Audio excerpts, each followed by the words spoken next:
हम सभी BTS Suga को जानते हैं, लेकिन क्या आप सभी शुगा की एक गरीब घर से निकलकर वर्ल्ड के एक बिगेस्ट आर्टिस्ट बनने की कहानी जानते हैं? शुगा के लिखे सॉन्ग्स तो हम सभी ने सुने हैं और हम सब उन्हें काफी इंजॉय भी करते हैं। हम सभी शुगा का म्यूजिक के लिए पैशन जानते हैं, लेकिन क्या आप जानते हैं कि शुगा की लाइफ में म्यूजिक के लिए पैशन कब और कैसे आया? आज हमारे प्यारे शुगा का बर्थडे है, तो सबसे पहले तो wish you a very happy birthday Minyungi. आप हमेशा खुश रहें और आपकी हर एक विश पूरी हो और आप हमेशा हेल्दी रहें। आज शुगा के बर्थडे पर हम उनकी लाइफ की कुछ ऐसी बातें आपको बताएंगे जो कि आपने शायद ही सुनी होगी। शुगा का सबसे ज़्यादा डार्क पास्ट रहा है पूरे बीटीएस में से। शुगा ने एक रैपर बनने के लिए बहुत स्ट्रगल किया है। शुगा, जिनका असली नाम मिन युंगी है, शुगा उनका स्टेज नेम है और लोग शुगा को ऑगस्ट डी के नाम से भी जानते हैं। कुछ आर्मीज शुगा को प्यार से लिटिल म्याओ म्याओ भी कहते हैं, क्योंकि हमारे शुगा बिल्कुल कैट जैसे दिखते हैं। शुगा का जन्म 9 मार्च 1993 में साउथ कोरिया के देगू में एक बहुत ही गरीब परिवार में हुआ था। शुगा की फैमिली में शुगा सबसे छोटे हैं, उनका एक बड़ा भाई है और उनके पेरेंट्स हैं। बचपन से ही शुगा अपनी फैमिली को फाइनेंशियली सपोर्ट करने के लिए कुछ बड़ा करना चाहते थे। जब शुगा स्कूल में थे तब उन्हें बास्केटबॉल खेलना बहुत पसंद था। वो पढ़ाई में भी अच्छे थे, लेकिन उन्हें बास्केटबॉल खेलना ज़्यादा पसंद था और शुगा बड़े होकर एक प्रोफेशनल बास्केटबॉल प्लेयर बनना चाहते थे। लेकिन जब शुगा ने रगा मफिन सॉन्ग सुना तो वह सॉन्ग उन्हें इतना अलग लगा, उन्हें ऐसा लगा कभी उन्होंने ऐसा सॉन्ग सुना ही नहीं है। इसी सॉन्ग को सुनने के बाद शुगा का इंटरेस्ट रैपिंग की तरफ बढ़ने लगा। इसके बाद शुगा ने कई सारे आर्टिस्ट के गाने सुने, लेकिन जब शुगा ने साउथ कोरिया के एक ग्रुप एपिक हाइक को सुना, जो कि अब शुगा के काफ़ी अच्छे फ्रेंड है, तब 13 साल की उम्र में शुगा ने यह डिसाइड कर लिया कि वह रैपर ही बनेंगे। यह बात शुगा ने अपनी फैमिली को बताई, लेकिन शुगा की फैमिली ने शुगा और शुगा के सपनों को सपोर्ट नहीं किया। बीटीएस में आने के बाद 2013 में एक रेडियो को इंटरव्यू देते हुए शुगा ने बताया कि एक वक्त पर उनके पेरेंट्स ने उनकी म्यूज़िक और लिरिक्स के पेपर फेंक दिए थे और उन्हें वार्न किया था कि वो म्यूज़िक नहीं बनाएंगे। लेकिन इन सब के बाद भी शुगा इंटरव्यू में कहते हैं कि वो समझते हैं कि उनके पेरेंट्स कहाँ से आते हैं। शुगा आगे बताते हैं कि मेरे पेरेंट्स को रैप क्या है, यह क्या होता है, वह ये नहीं समझते हैं। उनकी जनरेशन और मेरी जनरेशन में काफ़ी डिफरेंस है, वह काफ़ी अलग है। उन्होंने कभी रैप नहीं सुना है, वह दूसरी म्यूज़िक सुना करते थे, तो यह बहुत नेचुरल है कि वह मेरे इतने अगेंस्ट क्यों थे जब मैंने as a rapper career choose किया। क्या कोई इतना अंडरस्टैंडिंग बेटा हो सकता है जैसे कि शुगा है?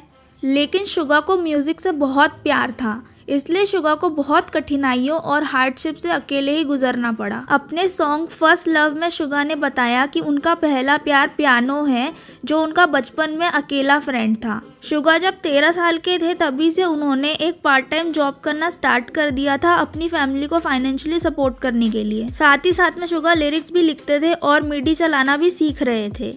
शुगा ने मिडी चलाना भी सीख लिया था, जिसमें वह म्यूज़िक बनाते थे। यह सब कुछ एक साथ शुगा ने अकेले ही किया, क्योंकि शुगा की फैमिली के पास इतने पैसे नहीं थे कि वह फूड और स्कूल के लिए पैसे जमा कर पाए। इसलिए 13 साल की उम्र से ही शुगा ने पार्ट टाइम जॉब करना स्टार्ट कर दिया। अपनी पढ़ाई के लिए शुगा को काम करना पड़ता था। शुगा काफ़ी पैशनेट पर्सन है, उनका पैशन म्यूज़िक को लेकर हम सभी जानते हैं। 17 साल की उम्र में शुगा देगू से सोल आ गए अपने म्यूज़िक के पैशन को पूरा करने के लिए। जब शुगा देगू से सोल आए तो उन्होंने अपनी स्कूल की स्टडीज़ करने के लिए और खाना खाने के लिए कई सारी जॉब्स करनी पड़ी। अपना सारा खर्चा शुगा अकेले ही उठाते थे। शुगा एक अंडरग्राउंड रैपर भी थे डिटोर के लिए, और इस ग्रुप में शुगा का नाम ग्लॉस था। शुगा ने एक रिकॉर्डिंग स्टूडियो में भी काम किया था। इस अंडरग्राउंड रैपिंग से और रिकॉर्डिंग स्टूडियो में काम करते करते शुगा ने बहुत कुछ सीखा। लेकिन शुगा ने यह भी बताया कि उन्हें यहाँ काम करने के बाद भी पैसा नहीं मिलता था। बिग हिट ज्वाइन करने से पहले ही शुगा ने ऑलरेडी अपना नाम अंडरग्राउंड रैपर में काफ़ी बड़ा बना लिया था। शुगा ने काफ़ी म्यूज़िक बनाए थे और लिरिक्स लिखी थी कई सारे आर्टिस्ट के लिए। शुगा ने कई सारे सॉन्ग्स बनाए थे। एक बार शुगा ने बताया था कि उनके साथ बहुत बार स्कैम हुआ था जब वह अपना म्यूज़िक बेचते थे, क्योंकि उन्हें पैसों की ज़रूरत थी फूड के लिए। शुगा ने बहुत कोशिश की अपना म्यूज़िक बेचकर पैसे कमाने की, ताकि शुगा पढ़ सके और खाना खा सके, लेकिन कई लोगों ने उनके साथ स्कैम किया और कई लोगों ने म्यूज़िक खरीदा ही नहीं। कई लोगों ने शुगा से स्ट्रीट पर गाना गवाया यह बोलकर कि वह उन्हें इसके बदले में पैसे देंगे, लेकिन ऐसा नहीं हुआ। शुगा स्ट्रीट पर गाना तो गा देते थे, लेकिन इसके बदले में उन्हें पैसे नहीं मिलते थे। शुगा ने एक दिन बिग हिट कंपनी में ऑडिशन दिया as a rapper slash producer बनने के लिए, लेकिन शुगा अब आखिर में वर्ल्ड के बिगेस्ट आर्टिस्ट बन चुके हैं। शुगा ने जब बिग हिट के लिए ऑडिशन दिया, इस ऑडिशन में शुगा सेकंड आए, लेकिन बिग हिट को शुगा काफी ज्यादा पसंद आए। वह जानते थे कि शुगा बहुत टैलेंटेड है, तो उन्होंने शुगा को सिलेक्ट कर लिया एज अ ट्रेनी। लेकिन शुगा को यहाँ पर भी सर्वाइव करने के लिए अपने फूड और स्टडीज के लिए स्ट्रगल करना पड़ता था। अभी भी शुगा को या तो एक टाइम का खाना छोड़ना पड़ता था ताकि वो बस से ट्रेवल कर पाए, या फिर उनको बिना बस के पैदल जाना पड़ता था। अपने खर्चों को मैनेज करने के लिए शुगा 3 पार्ट टाइम जॉब्स करते थे जब वह बिग हिट कंपनी में ट्रेनी थे। 2 जॉब्स के बारे में शुगा ने बताया नहीं, लेकिन एक जॉब के बारे में शुगा ने बताया था कि वह फूड डिलीवरी करते थे। एक बार जब शुगा फूड डिलीवरी करने के लिए जा रहे थे, तब उनका बहुत बड़ा एक्सीडेंट हो गया था कार से। शुगा ने अपने एक्सीडेंट के बारे में बर्न दी स्टेज के एक एपिसोड में बताया कि वह इस एक्सीडेंट में बेहोश हो गए थे, लेकिन जब वह उठे तो वह अपने शरीर को हिला नहीं पा रहे थे। उनका शोल्डर डिसलोकेट हो गया था। एक्सीडेंट के कुछ दिनों के बाद जब शुगा बिग हिट कंपनी में वापस गए तो उन्होंने कंपनी को यह झूठ बोल दिया कि वह सीढ़ियों से गिर गए थे। शुगा ने अपने एक्सीडेंट का सच कंपनी को इसलिए नहीं बताया क्योंकि वह नहीं चाहते थे कि बिग हिट कंपनी उन्हें निकाल दे। लेकिन जब शुगा के शोल्डर में बहुत ज्यादा दर्द होने लगा, तब शुगा ने कंपनी को जाकर सब कुछ बताया और यह भी बताया कि अब वो कंपनी को छोड़ रहे हैं। इस शोल्डर की वजह से शुगा को डांस करने में बहुत परेशानी होती थी और उनके पास इतने पैसे भी नहीं है, इसलिए वह कंपनी को छोड़ना चाहते हैं। लेकिन सब कुछ सुनने के बाद में कंपनी ने शुगा को जाने नहीं दिया। वह शुगा का पैशन जानते थे और वह यह भी जानते थे कि शुगा कितने टैलेंटेड है। इसलिए कंपनी ने यह डिसाइड किया कि वह अब से शुगा के स्टडीज और फूड के खर्चे को उठाएंगे। कंपनी ने शुगा को बोल दिया कि अब उन्हें पार्ट टाइम जॉब करने की कोई ज़रूरत नहीं है। ट्रेनिंग करने के वक्त ही शुगा को एंजाइटी, स्ट्रेस और सेल्फ डाउट होने लगा। इसकी वजह से शुगा ने सुसाइड करने की कोशिश भी की, लेकिन थोड़े टाइम ट्रीटमेंट के बाद वह ठीक हो गए। उसके बाद शुगा ने ट्रेनिंग करना स्टार्ट किया। 3 साल की ट्रेनिंग के बाद शुगा ने टू कूल फॉर स्कूल के एक सॉन्ग नो मोर ड्रीम से अपना डेब्यू किया। शुगा का सेल्फ डाउट भी खत्म हो गया जब शुगा के लिखे सॉन्ग्स और उनके द्वारा बनाया गया म्यूजिक सभी को काफ़ी पसंद आया। उन्होंने अभी तक 145 से भी ज़्यादा गाने लिखे हैं। मिनयोंगी का स्टेज नेम है, लेकिन क्या आपको पता है कि कुछ कोरियन रैपर्स मिनयोंगी के स्टेज नेम शुगा को काफ़ी चिढ़ाते थे। शुगा ने डोनी और कोनी आर्टिस्ट के लिए म्यूज़िक भी बनाया था क्योंकि शुगा उनके बहुत बड़े फ़ैन हैं, लेकिन आखिर में उन्होंने इस सॉन्ग को रिजेक्ट कर दिया क्योंकि यह उनका स्टाइल नहीं है। 2020 तक शुगा के शोल्डर को मेडिसिन्स और इंजेक्शन से संभाल कर रखा था, लेकिन इसकी वजह से शुगा की परफॉर्मेंस पर काफ़ी फ़र्क पड़ता था। शुगा के शोल्डर की वजह से शुगा ज़्यादा तेज़ी से डांस नहीं कर पाते थे, इसीलिए शुगा ने 2020 में अपने शोल्डर की सर्जरी करवाई। इस वजह से शुगा मेंबर्स के साथ कुछ समय तक नहीं थे, लेकिन मेंबर्स ने फिर भी शुगा की फ़ोटोज़ अपने पास रखी, उन्हें इमेजिन करते हुए। 2021 में शुगा की काफ़ी शानदार और स्पेशल एंट्री हुई। कोई भी आर्मी इतने स्पेशल मोमेंट को नहीं भूल सकती। 2017 में शुगा ने बेस्ट प्रोड्यूसर का अवार्ड जीता था। शुगा बहुत ही काइंड और हम्बल हैं। हाँ, वो ज़्यादा नहीं बोलते हैं, इसलिए लोग उनको जल्दी मिसअंडरस्टैंड कर लेते हैं, लेकिन ऐसा नहीं है। वो बहुत सॉफ्ट, काइंड और हम्बल पर्सन है। शुगा को रोते हुए देखना सबसे ज़्यादा हार्ट ब्रेकिंग सीन होता है।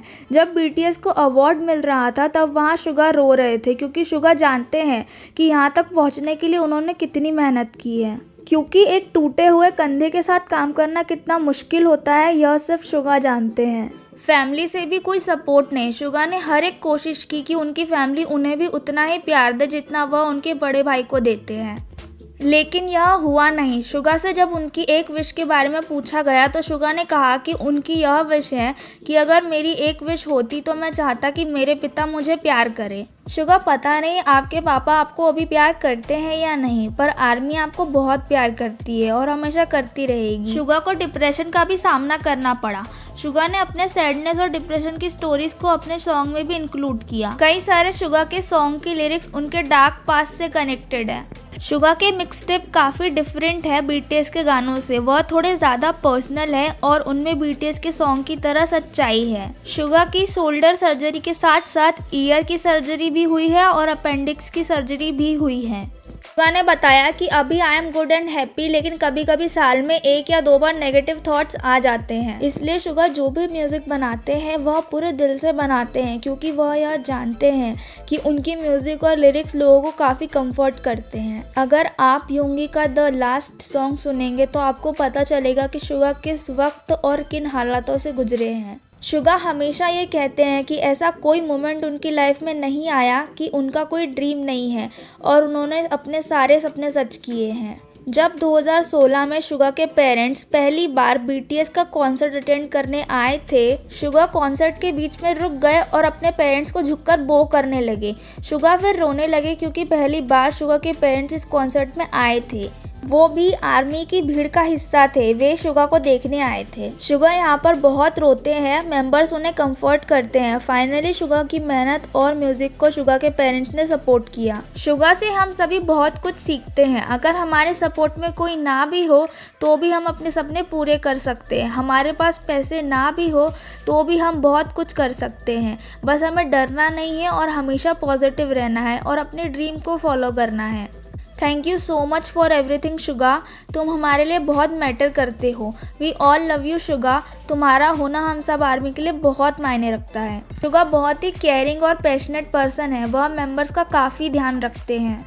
सारी और हर एक सक्सेस डिज़र्व करते हैं क्योंकि उन्होंने इसके लिए बहुत मेहनत की है।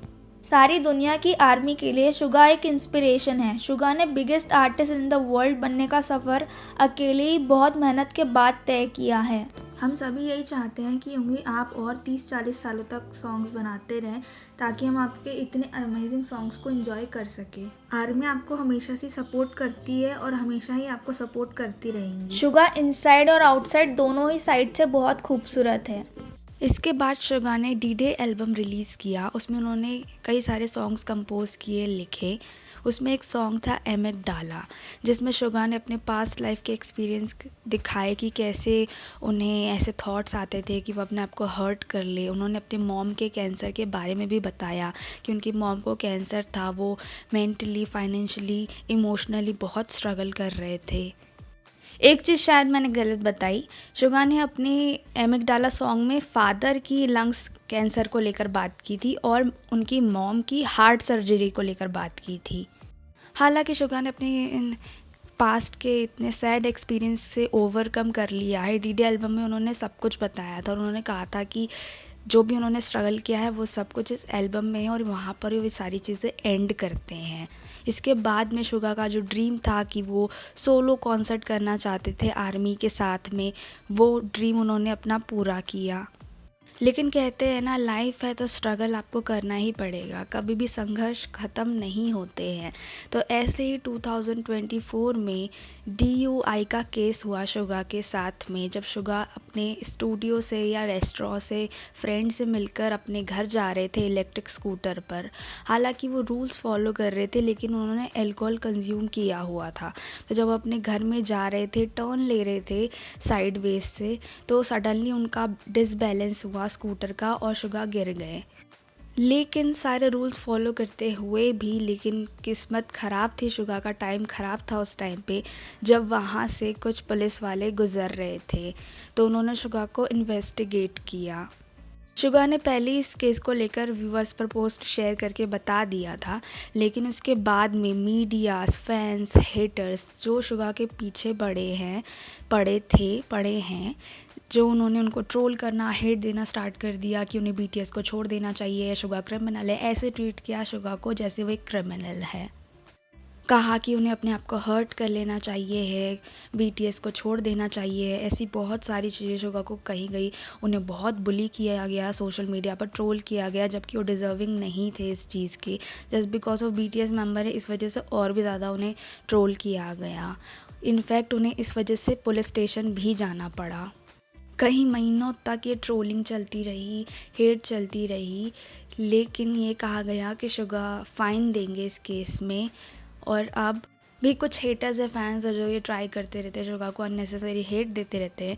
लेकिन BTS आर्मी उनके साथ में हमेशा इस पॉइंट तक हमेशा खड़ी रही है, हर एक सिचुएशन में, और आगे भी खड़ी रहेगी।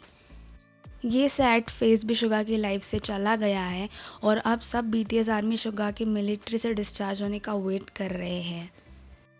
सभी बीटीएस आर्मी यही चाहती हैं कि शुगा बस अपने म्यूज़िक करियर पर फोकस करें जब वो मिलिट्री से डिस्चार्ज हो, तो नए नए अमेजिंग सॉन्ग दे जैसे उन्होंने पहले भी दिए हैं।